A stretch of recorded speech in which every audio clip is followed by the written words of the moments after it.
आप लोगों में से कई लोग शतरंज खेलना जानते होंगे। शतरंज में एक बोर्ड होता है, बोर्ड पे हम कुछ प्यादे रखते हैं, एक का नाम कर देते हैं बादशाह, एक को कहते हैं वजीर, घोड़ा, हाथी, होते ये सब मोहरे हैं।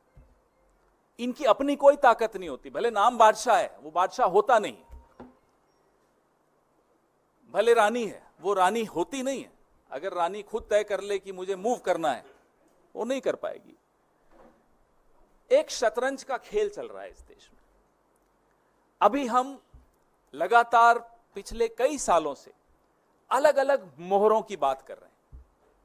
खिलाड़ी कौन है वहां तक अभी हम निर्णायक रूप से पहुंचे नहीं हैं। We have not been able to decisively arrive at who is playing this chess. On the chessboard are different pawns. अलग अलग प्यादे हैं, अलग अलग मोहरे हैं। उनमें से एक मोहरे के विषय में आज हम आपके सामने आए हैं। सेबी की चेयरपर्सन माधवी पुरी बुच, ये 5 अप्रैल 2017 से 4 अक्टूबर 2021 तक, नेक्स्ट स्लाइड, आप जैसा देख पा रहे हैं, ये मेंबर थी, whole time member of SEBI. और उसके बाद ये चेयरपर्सन बनी सेबी की 2 मार्च 2022 को। The dates are right there in front of you, the dates on which she was whole time member and the date on which she was appointed chairperson of SEBI. Very important dates. और सेबी एक regulator है। सेबी का role, जो उसकी भूमिका है, वो middle class, हम सब जो पैसा लगाते हैं मार्केट में, उस मार्केट को रेगुलेट करने की भूमिका सेबी की है, बहुत महत्वपूर्ण भूमिका है। और सेबी की चेयरपर्सन को कौन अपॉइंट करता है? सेबी की चेयरपर्सन को ये 2 महानुभाव आपके सामने हैं, अपॉइंटमेंट्स कमिटी ऑफ कैबिनेट, प्रधानमंत्री और हमारे देश के गृह मंत्री श्री अमित शाह।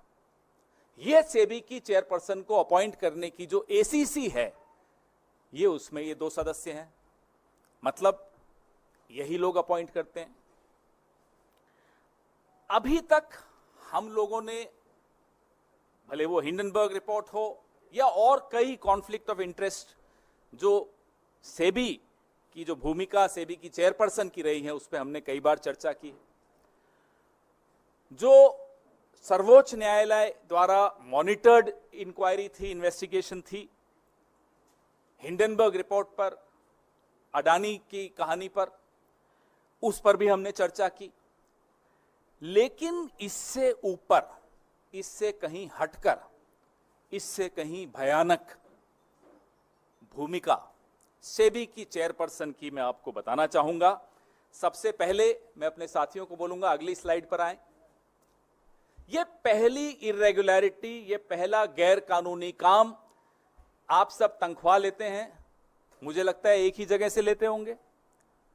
अगर आप अपनी चैनल से, आप टाइम्स नाउ में, अगर आप टाइम्स नाउ से सैलरी लेते हैं तो हिंदुस्तान टाइम्स से तो नहीं लेते होंगे, साथ साथ कांग्रेस पार्टी से तो बिल्कुल नहीं लेते हैं, हम जानते हैं नहीं लेते।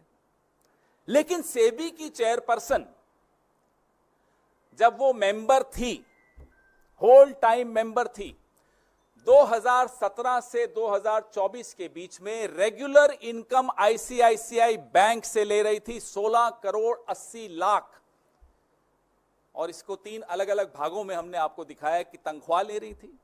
आप सेबी की होल टाइम मेंबर हैं, आप आईसीआईसीआई से तनख्वाह क्यों ले रही थी, हम ये जानना चाहते हैं। आईसीआईसीआई प्रूडेंशियल से ले रही थी, तो बैंक से ले रही हैं, प्रूडेंशियल से ले रही हैं। और ईसॉप, आप सब समझते हैं ईसॉप, और ईसॉप पे जो टीडीएस था वो भी आईसीआईसीआई ही दे रहा था। आईसीआईसीआई बैंक एक महत्वपूर्ण बैंक, सेबी की चेयरपर्सन एक महत्वपूर्ण रेगुलेटरी बॉडी की सबसे ऊंचे पद पर बैठी व्यक्ति, अधिकारी, तनख्वाह ले रही हैं एक और जगह से। Next slide. ये सीधे सीधे सेक्शन 54, सेक्शन 54 ऑफ सेबी, जो एम्प्लॉइज सर्विस रेगुलेशन 2001, मैं इसका एनेक्शर आपको दिखाऊंगा, उसका वायलेशन है। सीधे सीधे ऑफिस ऑफ प्रॉफिट का मामला है, सीधा। इसमें अगर किसी में थोड़ी सी भी अगर लिहाज, शर्म, लज्जा कुछ हो, वो इस्तीफा देगा, 1 मिनट नहीं रुकेगा इस एक्सपोजर के बाद। आप मार्केट के रेगुलेटर हैं, आप चेयरपर्सन हैं, आप आईसीआईसीआई बैंक से तनख्वाह ले रही हैं, आईसीआईसीआई प्रूडेंशियल से तनख्वाह ले रही हैं, कैसे ले सकते हैं?